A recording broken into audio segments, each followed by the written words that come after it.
It's been a great program. Amen. And I especially enjoy the fact that we have a lot of young people and a lot of educators here. And congratulations, Deltona, on your 25th anniversary. I'm going to say some things to you today that you have not heard before. So you can keep your iPads and your iPhones and your tablets and your laptops turned on. And when I say some of these things, if you check them and you see that they are incorrect, please stand up and correct me. As I speak to college campuses and Fortune 500 corporation and others, I have not been corrected yet, but there's always a first time. I came in last night because I didn't want to take a chance on not being here when you started. So I've been here since about 7:15. And speaking of not taking a chance, a husband and a wife, and the wife's mother, the husband's mother-in-law, were vacationing in the Holy Land, having a great time. And the mother-in-law died. They were from Pennsylvania. So the wife, being very distraught, she went back to the hotel room, and the husband went to a funeral director in Jerusalem. And he explained to the funeral director what had happened. And he asked the funeral director, how much would it cost to prepare my mother-in-law for burial to send her back to Pennsylvania? The funeral director said $5,000. But he said that I can prepare her and we can have a service here in Jerusalem for $500. Go back to the hotel and think about it.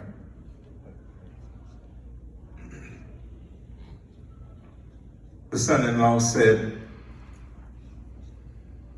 prepare her to send her back for the $5,000. The funeral director said, you didn't understand. I said that it would be $500 here, $5,000 to send her back.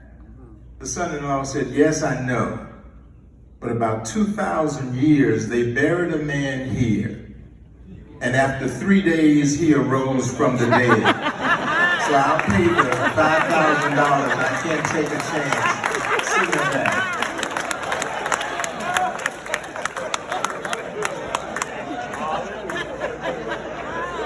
I knew he was going to say that.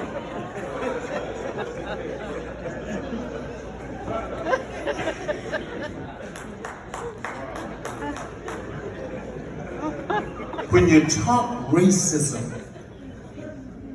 that is intimidating. It's an uncomfortable subject that white folk and black folk don't want to talk about. Black folk don't want to talk about how they have been used by white folk for their social, financial, and political gain. And white folk don't want to be reminded how they have used black folk for their social, financial, and political gain. So we developed something called comfort speak.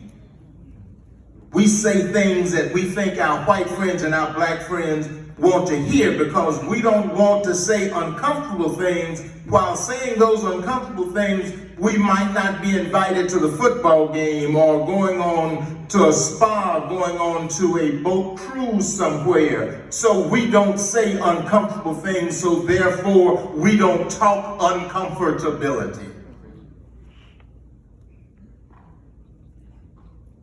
And we play jokes with each other.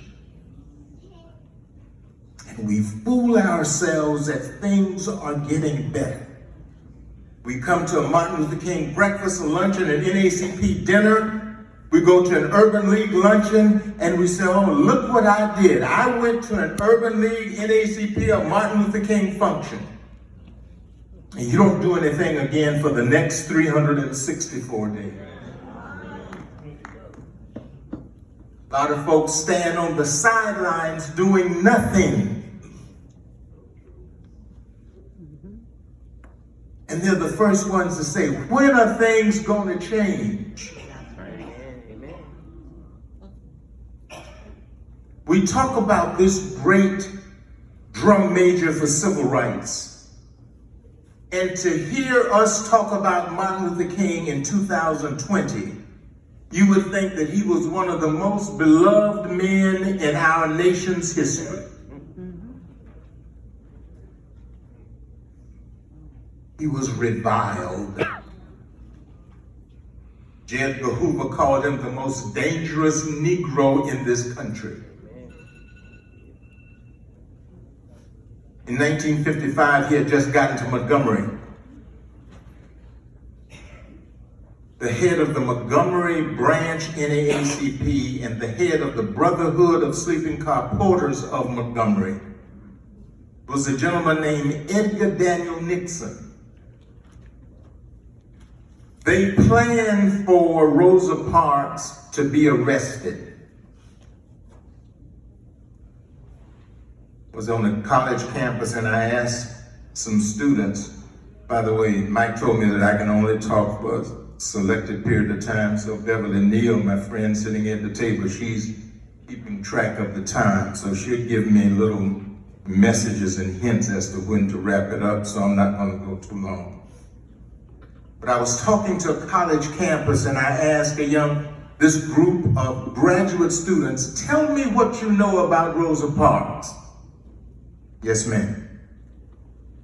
Mr. Hurst, Rosa Parks had been working all day and she got on the bus and she sat in the first seat that she got to because her feet were so tired.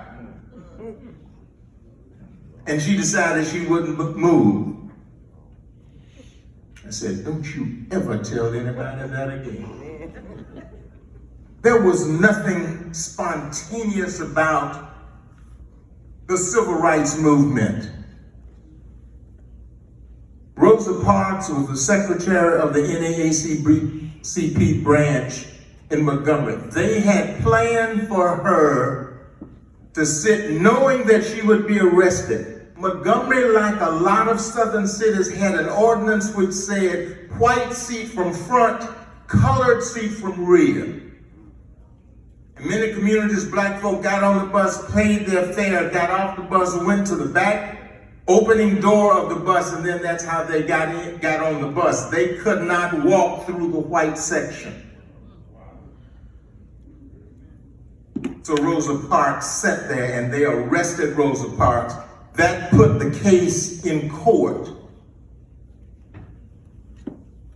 When Edgar Daniel Nixon called the meeting, there was this new preacher in Montgomery named Reverend Martin Luther King.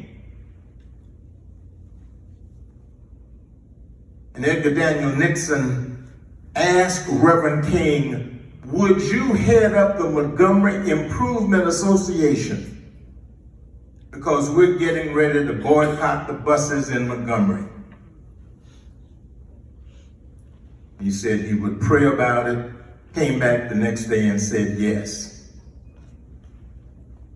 Edgar Daniel Nixon then got in touch with A. Philip Randolph, who was the president of the Brotherhood of Sleeping Car Porters, who won in 1937 the most significant labor contract in the history of this country, after fighting the Pullman Company for 12 years on behalf of black workers. And he sent money into Montgomery to help them boycott the buses because black folks still had to get to work. So for 381 days, the Rosa Parks case made its way through the court system, got to the Supreme Court, and the Supreme Court threw the case out as unconstitutional. But for 381 days, black folk in Montgomery did not ride the buses. Now, you're not going to read about that in American history.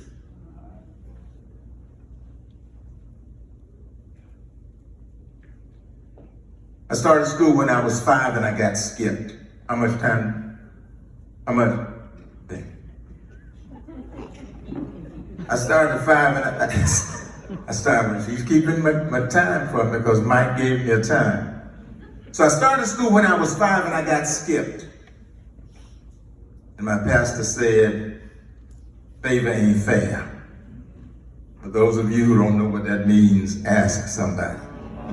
So I'm 11 years old in 8th grade.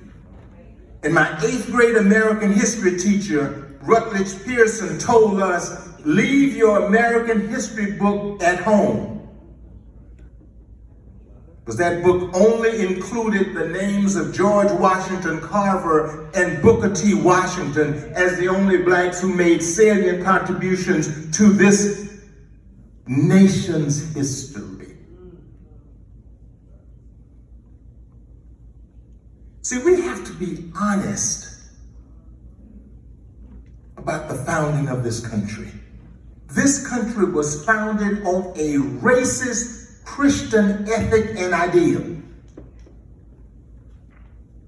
We talk about this country was founded on religious freedom.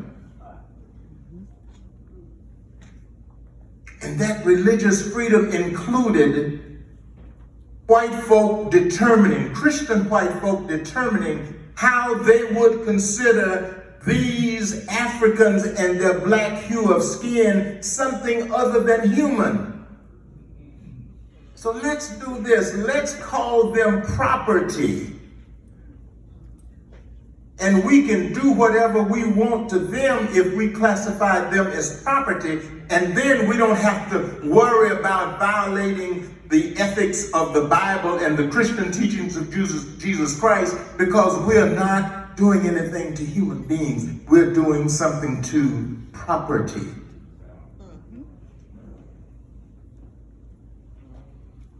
When the Constitution says, we the people,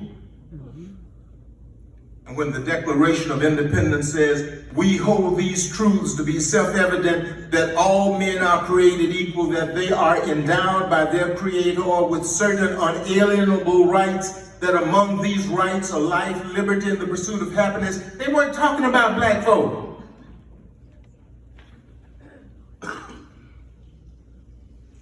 I call American history